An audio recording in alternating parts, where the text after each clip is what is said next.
L'Organisation internationale de protection civile a honoré la mémoire de Georges Saint-Paul, le père fondateur de l'association Lieu de Genève dans les années 30, devenu OIPC. L'ombre du général médecin français a longtemps plané sur la cérémonie commémorative des 90 ans de vie de l'institution intergouvernementale. Deux éléments distinctifs sont à prendre en compte ici. D'abord, la reconnaissance solennelle de l'œuvre humanitaire à travers le buste en bronze offert par le chef de l'État du Cameroun, son Excellence Paul Biya. Buste remis par le ministre de l'administration territoriale, Paul Atangandji. Ensuite, la présence au Centre international des conférences de Genève d'une forte délégation de descendants de Georges Saint-Paul. Cérémonie très émouvante du reste pour les responsables de l'OIPC et les membres de la famille du général médecin. Moi je suis la 4e génération et donc c'est particulièrement émouvant de voir son arrière-grand-père célébré comme il l'est aujourd'hui par l'OIPC. Et effectivement, l'œuvre qu'on voit se déployer de par le monde avec votre travail quotidien à tous est quelque chose d'extrêmement important à mes yeux.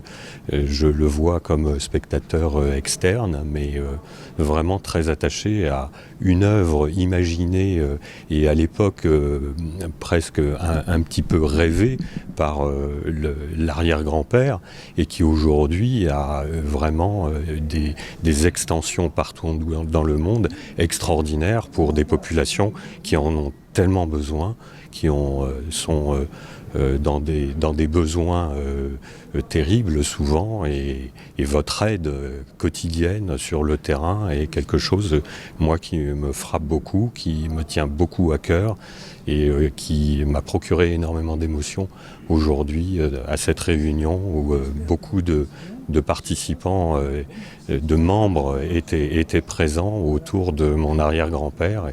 Je suis vraiment très honoré d'être présent aujourd'hui à cette réunion anniversaire. Ça fait quand même plus de 40 ans. Je suis vraiment fait partie de la famille Stern. Et le départ, j'ai toujours entendu parler de grand-père Saint-Paul. Et là, vraiment, je suis vraiment très très émue de pouvoir assister à cette commémoration. C'est comme si je voyais grand-père Saint-Paul en vrai, quoi. C'est très très touchant pour moi. Il arrive parfois qu'en famille, que vous ressassiez un peu les souvenirs, par hasard comme ça? Avec ma belle-mère, oui. Ma belle-mère nous parlait souvent de son papa. C'est normal. Donc voilà. Donc voilà, je suis vraiment... Eh bien, cette cérémonie était vraiment extrêmement émouvante. Nous savions peu de choses de l'OIPC et des lieux de Genève. Comme l'a dit mon frère, nous pensions que cette organisation avait disparu dans la tourmente de la Seconde Guerre mondiale. Je suis né 10 ans après la mort de Georges Saint-Paul, donc je ne l'ai pas beaucoup connu. Cependant, depuis ma jeunesse, j'ai souvent regardé dans ses archives que j'ai mises à l'abri et ça m'a beaucoup intéressé, en particulier toutes les qualités d'humanisme qui ressortent de ces papiers.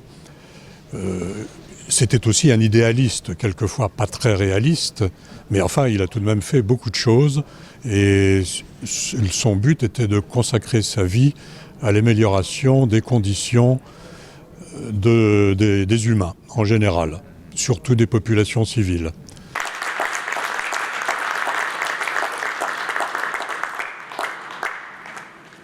L'histoire reconnaît que Georges Saint-Paul était un homme pluriel.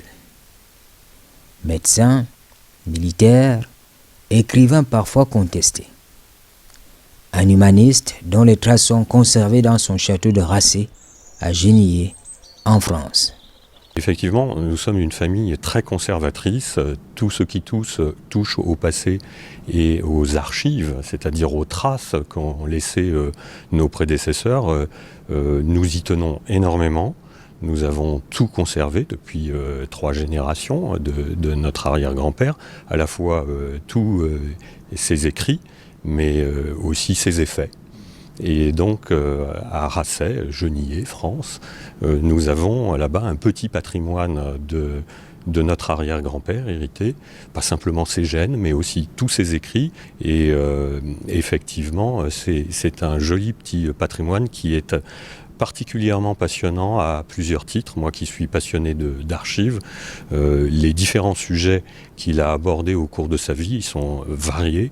La littérature notamment, papa l'évoquait, mais aussi la médecine, bien entendu, dès ses études à l'école militaire de santé à Lyon, et puis ensuite qu'il a développé, et même en relation avec le grand écrivain qui est Émile Zola.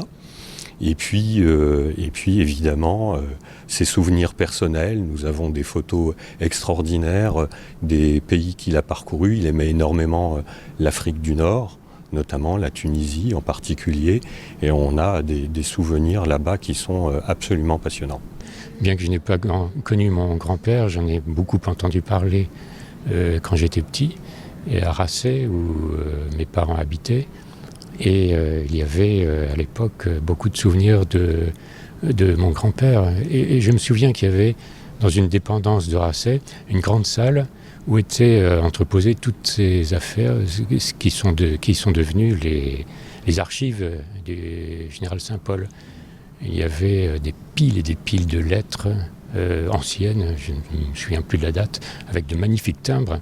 Et comme, étant petit, je collectionnais les timbres, je lorgnais sur ces enveloppes en me disant « Oh là là, si un jour je pouvais en prendre quelques-unes, je serais très content. » Heureusement, je n'en ai rien fait et je n'ai pas dégradé tous ces souvenirs de mon grand-père.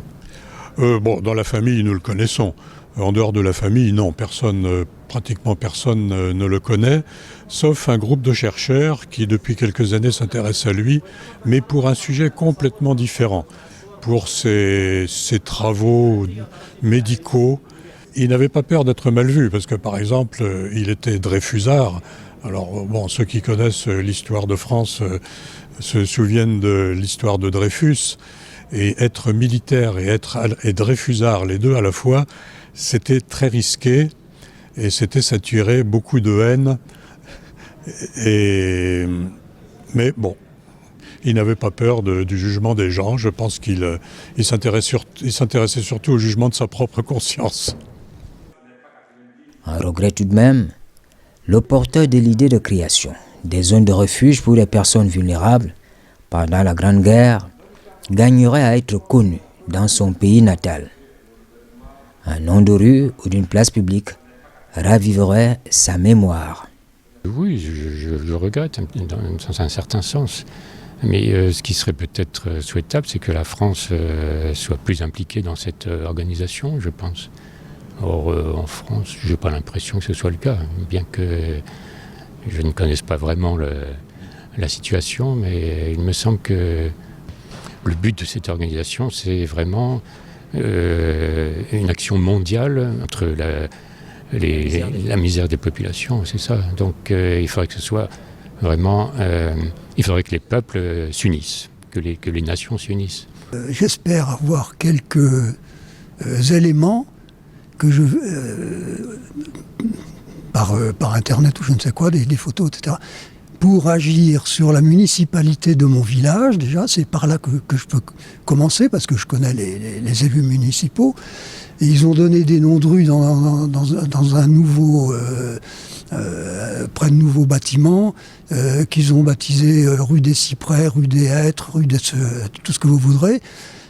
Et ils n'ont pas pensé que des gens du pays qui avaient fait des choses remarquables auraient pu donner leur nom à ces rues. Voilà, alors je pense que c'est par là qu'on peut commencer à agir. Et puis là, j'ai eu les conseils du représentant du ministère de l'Intérieur français qui nous a dit comment procéder pour essayer d'aboutir à quelque chose.